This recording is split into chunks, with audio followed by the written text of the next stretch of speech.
everybody. Good Friday morning. It's been quite an exciting morning here in my household as we try to navigate what's going on with the lockdown. First, for those of you who aren't in Ontario, Ontario has just entered its third lockdown. And first, dog training was completely allowed, no restrictions, so yay. But as of this morning, the health units are changing that and putting restrictions. So all the dog pet industry is kind of up and trying to figure it out because we're getting different answers. So that was my fun this morning. Anyways, let's talk about fun things now. I don't know where you are, but here we are heading into spring. The grass is greening up, the flowers are starting to grow, the birds are chirping, my agility classes have moved outside. All those wonderful spring sights and sounds that bring a smile to my face. And today I really, really need it. This morning is your opportunity to ask me questions. You know those questions that are stumping you, like, should I let my dog do this? Or should I stop my dog from doing that? How do I get my dog to stop doing this? For those who don't know me, my name is Paula Hoger, and I want to thank you very much for joining me this morning. I started Shake-a-Paw dog training in 1998, so I've been teaching and learning for a really long time now. We don't need to figure out how old that makes me. Let me shut those off so I can see comments. Okay. I say learning because my training is always evolving, always improving to help my students achieve the results they want by the easiest path. And of course, I learn from my own dogs, but I also learn from all of your dogs and working with you and seeing the different personalities and the different combinations and the different relationships. I take seminars and stuff like that, but now I'm at the stage where I learn a lot by just working through a problem and figuring stuff out. So it's a really great time for me because I can show you so many paths that I wish I'd had when I first started with my very first dog a long, long time ago. So I believe in science-based learning. I've taken a lot of lessons on learning theory and learning how brains work and how they learn. And learning theory is for animals, for people, for everything. The goal is to reward what I want, manage what I don't want. So today, while we wait for people to join us, I want to spend a few minutes talking about pandemic puppies. Like I said, Ontario is entering its third lockdown.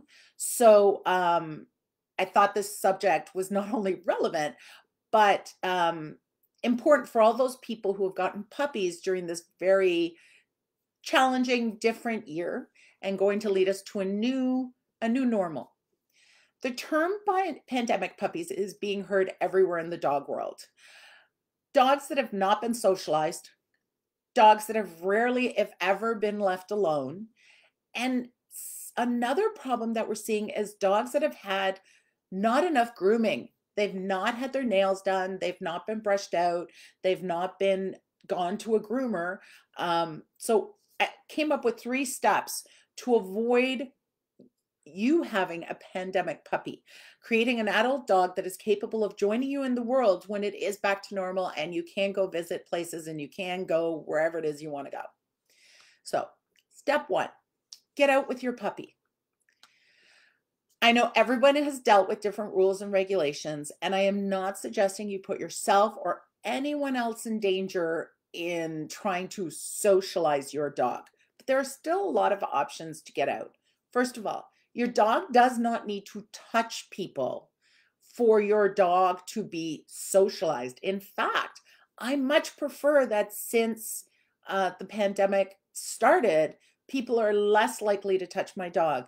If you have a super excited, happy dog, people touching your dog usually tends to make them jump and lunge. Well, I'm trying to teach my dog not to do that.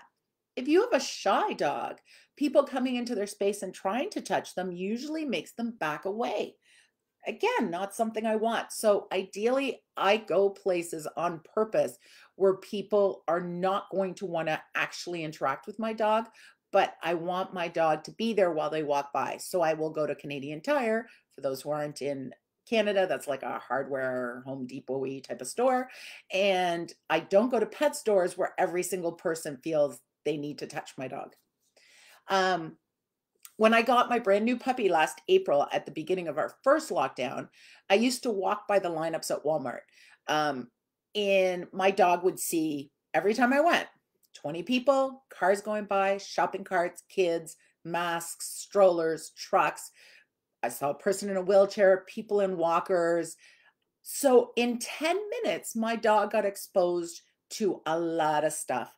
It is super important that you take advantage of that before they're 4 months, where they're very open to socializing with a puppy. But even after that, it is important to still get them out on a regular basis, especially if your dog is on the verge of shy or a little nervous. The reason Ian Dunbar, the father of positive dog training, said your dog should meet 50 people a week during from when you get them, which is usually around 2 months to 4 months old. This is to teach them that people come in all shapes, sizes, colors, smells. So you need to get those numbers in for the dog to start generalizing that these are all people and not something to be scared of. So walking by the lineups worked great. Be creative. Remember, anything different is socializing to your dog. And there is somewhere Facebook Live just on socializing. Stuff like when I need to go get my summer tires are on, I take my puppy with me. I sit outside the garage and let him hear the air gun zipping, which is a new and different noise. Don't overwhelm your dog, but get out and experience different sights, sounds, and smells to get your dog comfortable with what the real world looks like. Okay, step 2. Even if you have the perfect puppy, crate train your dog. I am still shocked at how many people don't use the crate. Oh, my dog doesn't chew, or my dog was house trained in 5 minutes. That's awesome. But crate training is a valuable skill. To me, just as valuable as a dog who comes when called. So once you have a dog who's crate trained, use it. This is a big step in teaching your dog to not have separation anxiety. So set up a regular scheduled nap time. Young dogs need naps, especially. It's not so bad if you're just adults, but once you have children in the house, the constant motion keeps them awake all day, and then they don't rest enough. I have spoken to so many clients who say their dogs are just feral in the evening, and it's because they're tired. They're just tired. So you want to give them nap time. I have one of my dogs, I think he napped. If we had company in our house, which I know that doesn't happen anymore, but we'd have my family come and stay for the weekend. He needed to go down for a nap every day from like 2 to 4. He needed that nap time so he wasn't feral in the evening. The added benefit of crate training is while they're in their crate, you go about your life. You might leave the room, you might go on a different floor, you might go outside, you might go out gardening, and your dog gets used to this is just part of regular life. The day you actually do have to leave, he's been there, got it, no problem. Good morning, Tina. Thank you for your question. Tina writes, we're stuck in quarantine for 2 weeks. Any tips on what we can do to socialize in your own yard? Well, Tina, if I were going to socialize in my own yard, I would bring out different stuff. Like if you have Christmas decorations or Easter decorations or Halloween decorations, and I would regularly change up the backyard so it looks different. And different stuff can be anything. Stack a pile of bricks. My puppy, I remember, had a hard time with a tarp blowing in the wind. And then we built an Inukshuk in one of our gardens, and it was fine during the day, but at twilight, she would bark at it. So be creative. But Tina, I don't know where you are, but we're allowed to go out and exercise. So when you're allowed to go out and exercise, you can go different locations, go to different roads, go exercise somewhere new. Good morning, Barb. How are you? Okay, so step 3. I was speaking with a vet tech friend, and she was telling me how she has had to sedate a number of dogs to get their nails cut or to shave them down. I know a lot of areas, the groomers have been closed off and on. And even when they were open, they were super hard to get appointments because they were just booked. So a lot of people missed when I have clients with puppies that are going to need regular grooming, I always tell them get them in as puppies, get them in once a month. A lot of groomers have like $5 puppy specials where you go in and they trim their face and trim their little bits. And that starts to get them used to being on a table, because a full groom takes a long time, like can take an hour, hour and a half. You can do this at home. With the small dogs, with all dogs, I suggest you pick a spot that's the grooming spot. Something like a towel over your washer, and you pick them up and you put them there. And this is now the grooming spot.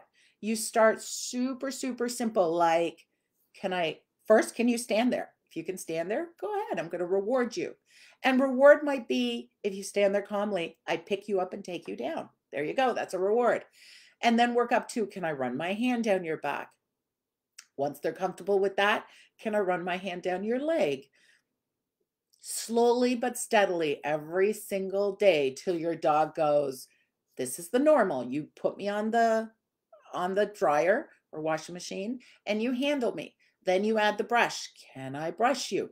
Slowly but steadily. So the day your dog goes to the groomer, he's like, no.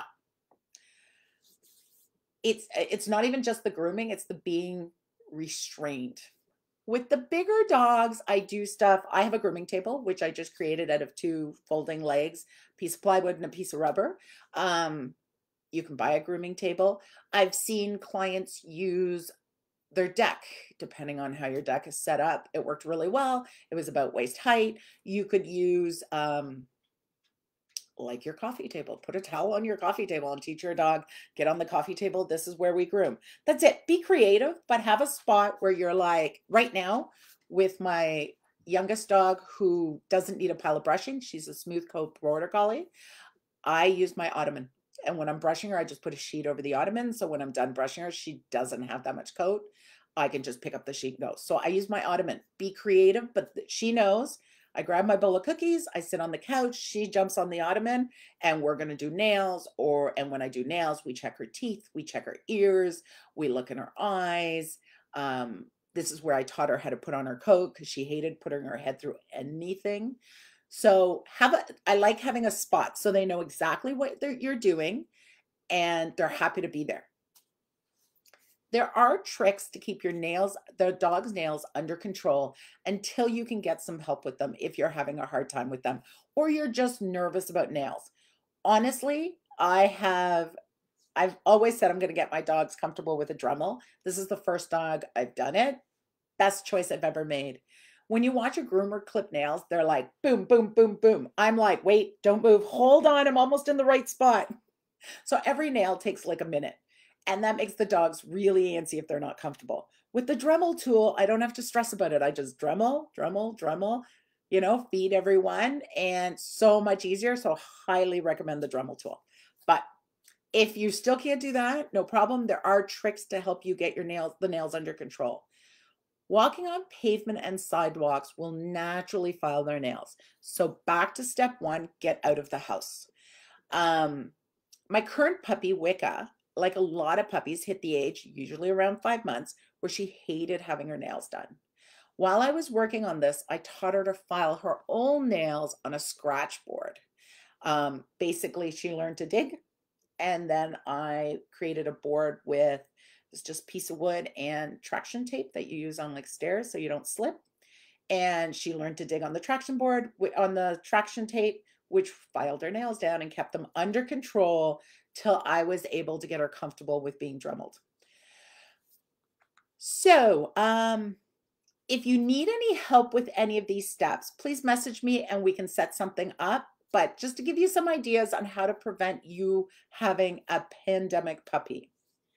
Soon, hopefully, fingers crossed, fingers and toes, we will be out and about and back to the real world where we can take our dogs places and go out places and go have coffee and stuff like that. So I don't see any questions. I'll stick around for another 30 seconds or so. If you have any questions, let me know. And otherwise, I'm going to wish you a wonderful weekend. Hope you have stuff to do with your dog. And if not, hope you can hang out with your dog. Have a wonderful weekend, guys, and we will talk to you next week. I have some great lives planned for you. Bye.